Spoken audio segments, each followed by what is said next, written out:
What are you feeding your brain? Either way, your brain is going to rewire the neural circuits. Either way, the brain is going to send new signals to the cells in the body. So with that in mind, you now know the power of the imagination. How do we do it? What is the science of imagination? And this is a lot of fun because as children, we typically have really good imaginations, and nobody teaches us how. And as we get older, what happens is we're conditioned out of our imaginary world by our family, by society, by the reality of the world.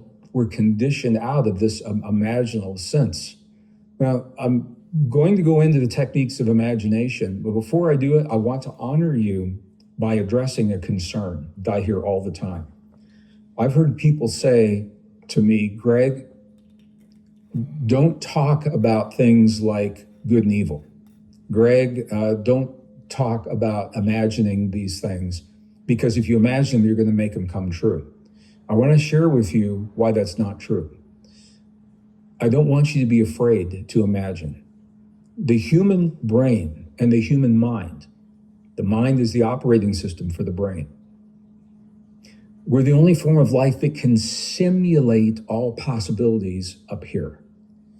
All right, when you hold a thought or an imagination as a possibility, you're not programming the universe. All you're doing is you're holding that image as a possibility. Okay, it's only a thought that has no power until one of two things happens. It is your love for what you imagine that fuels that image into reality, or it is your fear of what you imagine that also fuels that image into reality. If you can hold the thought as a possibility and say, well, what happens if I do this? What happens if I do that? But you're neutral. You don't have a love for it. You don't have a fear of it. You're saying it's a possibility. Nothing's going to happen because you're simulating a potential.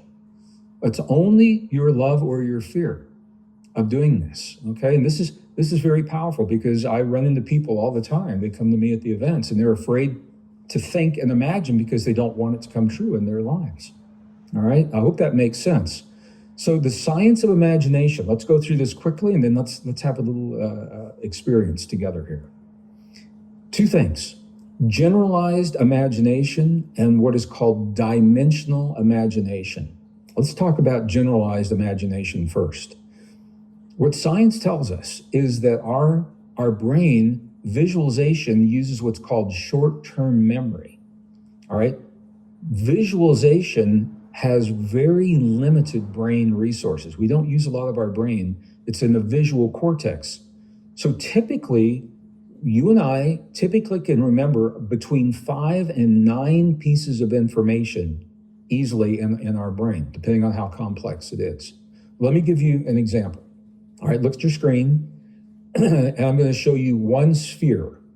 Okay, there's one sphere on your screen, and if you close your eyes, it's pretty easy to imagine a single sphere, a 3-dimensional sphere. You can do that, all right? Now I'm going to ask you to visualize 9 of them, okay? And most people can visualize 9. You see a little bit of a pattern there, and you can close your eyes and visualize 9, okay?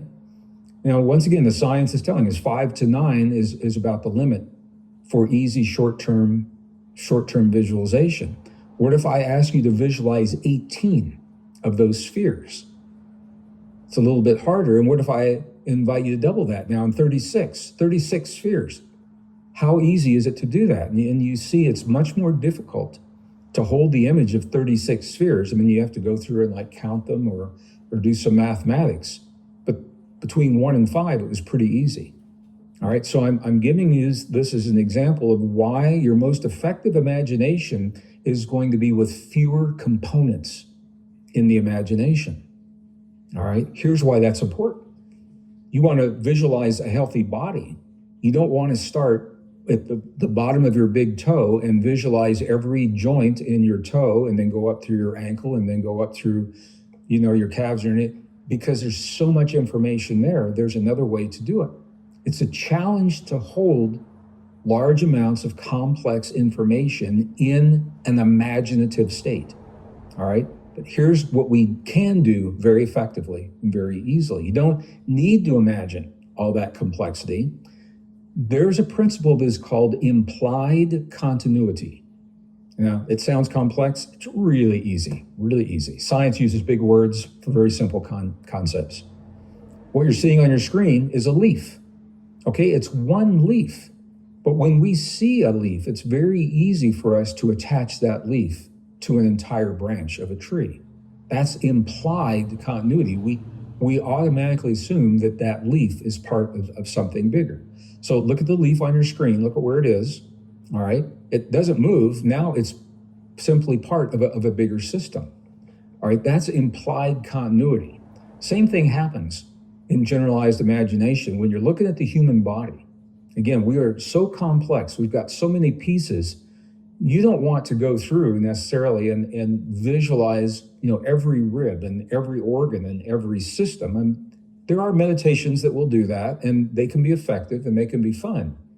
But I'm saying for powerful imagination, implied continuity works here, all right? So what happens with the human body is when we can simply, we'll go back on the screen, when we can simply hold the vision of our bodies, we don't have to go through every minute detail. Just like you can hold the vision of a leaf, you don't have to go through every twig of every branch and every leaf on the tree, because it's implied that those things are connected, all right? It's implied that all the systems in the body, when we're feeling ourselves in wholeness and completeness, it's implied that all those systems are fully enabled, fully capacitated, fully functional. All right, that's one piece. The second piece is dimensional imagination. Well, this is a lot of fun. Now, everyone learns differently, and there's some studies that show men and women, obviously, our brains function differently. Boy, do they. We could do a whole course on the difference between men and women's brains at another time. But this is one of the places when we're dealing with three-dimensional objects where men and women do think differently. So if I invite you to imagine 27 black squares on your screen, all right? So there's 9, there's 18, there's 27. There's 27 squares on your screen. And if I ask you to imagine that effectively, some people maybe can do it, others might have a little bit more of a problem, but there's a really easy way to do this, all right? Because those 27 black squares in 3 dimensions create a cube that looks like what you're seeing on the screen right now. When you simply hold the image of the cube in your mind, right there, you have implied those 27 squares. But you don't have to go through and visualize and isolate each of those 27 squares. Holding the image of that cube implies what lies underneath. Now, if that makes sense to you, the same principle, again, is applying with the human body. When we hold the image of our body in wholeness and completeness, all right? And it's just that feeling, that sense. So you see your body in your mind's eye, and you give thanks for the wholeness and the completeness that's already there. Remember the Nag Hammadi library, and feeling as if your prayer, your affirmation has already come into being. It's already present. The prayer of rain. He didn't ask for rain to happen. He felt the feeling as if the rain was already there. So feeling a feeling, giving thanks for the wholeness and completeness of your body. Every system is already implied, all right? This makes imagination much more effective. It makes it a lot easier when we are able to do something like this. So these two principles, dimensionality and the implied nature of what we're doing, are keys to effective imagination. Now, when you're looking to animate these observations, when you can sustain the focus, number one, so we've just given you some examples of how to sustain that focus using dimensional imagination and implied continuity.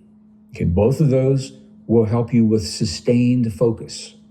It's much easier to hold the image of your body, hold that in wholeness and completeness, rather than going through every single system and component.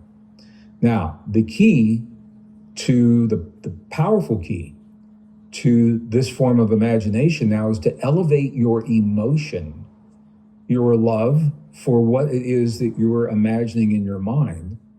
And when you can do this in the presence of coherence, heart-brain coherence, it supercharges the whole process. And the reason it supercharges, once again, I mentioned this earlier in the course, is because if you only hold it in your mind, all right, your mind is a function of the brain, and the brain is a polarity organ. In polarity, there's always a good and a bad, a right and a wrong, and a fixed and a broken, and a worthy and a not worthy, and success and failure. Am I doing it right? Am I doing it wrong? The heart is not a polarity organ. So when you are able to create the harmony between the heart and the brain, you're moving out of the polarity into an acceptance. And that's very important for the imagination, because you're not judging the imagination. Okay, I hope that makes sense if I'm saying that to you in this way. So we're going to go through an exercise. We're going to visualize with coherence. And that coherence is what's going to supercharge the whole system. Here's a little formula that will help you to know exactly how to do this. So first, you create heart-brain coherence, number one. Number two, in that heart-brain coherence, you evoke the mirror neurons. You hold the image of what it is that you want to come to pass in those mirror neurons. Maybe it's something physical in the body. It could be a relationship. It could be abundance in the world, because we are the field.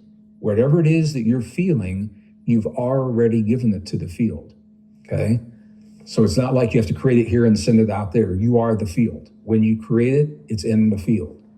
And then an elevated emotion, and that emotion is a positive emotion, your love, your appreciation.